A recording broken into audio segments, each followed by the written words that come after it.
হুঁশ নেই।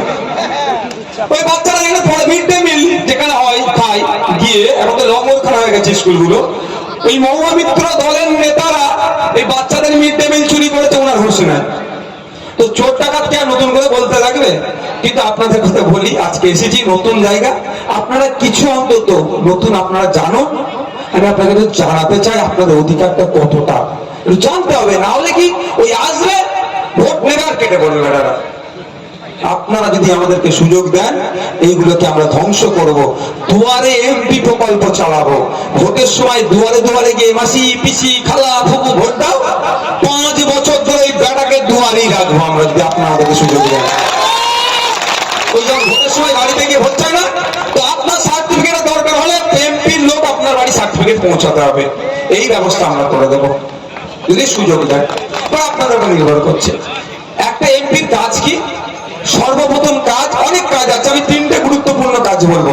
1 নম্বর সর্বপ্রথম কাজ, এই লোকসভার কি সমস্যাগুলো আছে। আপনি কৃষক, আপনার সমস্যা কি? আপনি ব্যবসায়ী, আপনার কি সমস্যা? আপনি ট্রান্সপোর্ট বিজনেস করেন, আপনি ড্রাইভার, আপনার কি সমস্যা? আপনি ছাত্র, আপনার কি সমস্যা? আপনি লেবার, আপনার ন্যূনতম মজুরি পাচ্ছেন না, আপনার সমস্যা কি? রাস্তাঘাটের কি সমস্যা? স্বাস্থ্য কেন্দ্রের কি সমস্যা? পানীয় জলের কি সমস্যা? স্কুলের কি সমস্যা? সেইগুলোকে কি করবে এমপি? তার কাজ সেটাকে নোট করবে, করে যেখানে দেশের আইন তৈরি হয় সেখানে গিয়ে বলবে যে আমার লোকসভাতে এই এই সমস্যা আছে, লাইব্রেরি বন্ধ হয়ে পড়ে আছে, হ্যান আছে ত্যান আছে, বাসরুট নেই, নতুন রেল লাইন চাই, যা সমস্যা সেইগুলো গিয়ে লোকসভাতে বলবে। যেখানকার যারা শাসকে থাকবে সেই দপ্তরের মিনিস্টারদের কাজ হবে এইগুলোকে আবার নোট করে এই সমস্যাগুলো সমাধান করা। এটার নাম হচ্ছে একটা সরকার। সরকার খাই নামাকে এটা ব্যাপার নয়, সরকার আপনার জন্য। আপনি রাজা বানান নেই, আপনারা আমরা 140 কোটি মানুষ সবাই যদি বলে আমি সরকার চালাবো, সেটা চলবে? সেই জন্য আমরা 140 কোটি মানুষ 543 জনের উপরে দায়িত্ব দিই।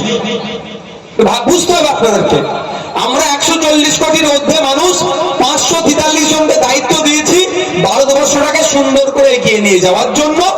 আমরা তাকে দায়িত্ব দিয়েছি। এই 543 জনের মধ্যে সংখ্যাগরিষ্ঠতা যারা পাবে তারা পরিচালনা দায়িত্ব থাকবে, মেন দায়িত্বে থাকবে। যাদের সংখ্যাগরিষ্ঠতা কম থাকবে তারা এদেরকে ভুলটা ধরিয়ে দেবে।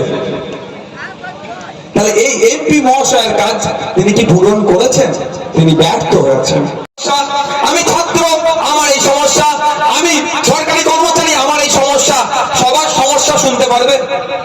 এই কৃষ্ণনগরে 17 লক্ষ ভোটার আছে, প্রায় 17 লক্ষ ভোটার কি দিল্লিতে গিয়ে বলতে পারবে আমার এই সমস্যা? সম্ভব?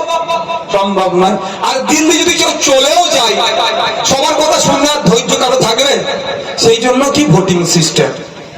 আগে ছিল 10 লক্ষের লিমিটেশন, সেটা এখন বেড়ে 14 লাখ, 15 লাখ, 16 লাখ, 18 লাখ পর্যন্ত হয়ে গিয়েছে। এই আপনার কৃষ্ণনগর লোকসভা থেকে একজনকে মানুষ যাকে চাইবে, সংখ্যাগরিষ্ঠ মানুষ যাকে ভোট দেবে, সে টোটাল কৃষ্ণনগরের লোকসভার মানুষের যার অভাব অভিযোগ চাওয়া পাওয়া সেইগুলো পার্লামেন্টে তুলবে। এই জন্য বিভিন্ন রাজনৈতিক দলের পক্ষ থেকে লোক দিচ্ছে, সবাই এসে বলছে আমাকে ভোট দাও, আমি আপনার হয়ে কথা বলবো। ইতিপূর্বে 17 বার আপনাদেরকে এইভাবে মিষ্টি মিষ্টি করে বলেছে আমাকে ভোট দাও, আমি তোমার হয়ে কথা বলবো। ভোট নেওয়ার সময় কাকা, জ্যাঠা, মাসি, পিসি, গোয়ালে যদি মা থাকে সেখানে চলে যাচ্ছে গরুর কাছে গিয়েই তার পায়ে হাত দিয়ে নমস্কার করছে না?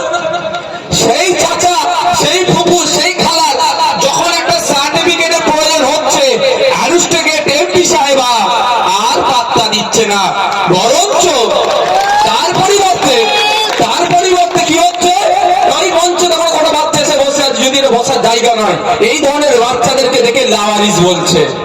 হ্যাঁ, এই বাচ্চার মায়ের ইনকামের ট্যাক্সে ওনার মাইনে চলছে, ওনার হুঁশ নাই। উনি যে গাড়িটা চড়ে হয়ে যেটাতে চড়ে এই লাওয়ারিস বাচ্চাদের এই ভদ্র মহিলার হুঁশ নাই, যে সাম্মানিক ভাতাটা পায়। বিদায়ী এমপি মহাশয় দেখলাম কয়েকদিন আগে নদিয়া জেলার কিছু বাচ্চা ছেলেকে লাওয়ারিস বলে তিনি বলেছেন। এই তার ভাষাতে বলছি, তিনি যাকে লাওয়ারিস বলছে, এই বাচ্চা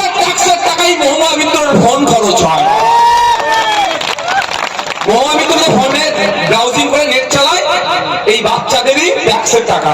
কারণ এরাও তো দোকানে গিয়ে চিপস ফিপস কিনে না, চিপস কেন তো এই তার থেকে ওই বাচ্চারা টাকা দিয়েছে। ওই যে উনি যাদেরকে লাভারিস বলেছে, লাভারিস নয়, ওদের ওদের অভিভাবক আমরা, ওটা আমাদের সন্তান, আমাদের ভাইপো, আমাদের ভাগনা, আমাদের পরিবার, তারা ওনার ভাষায় বলছি।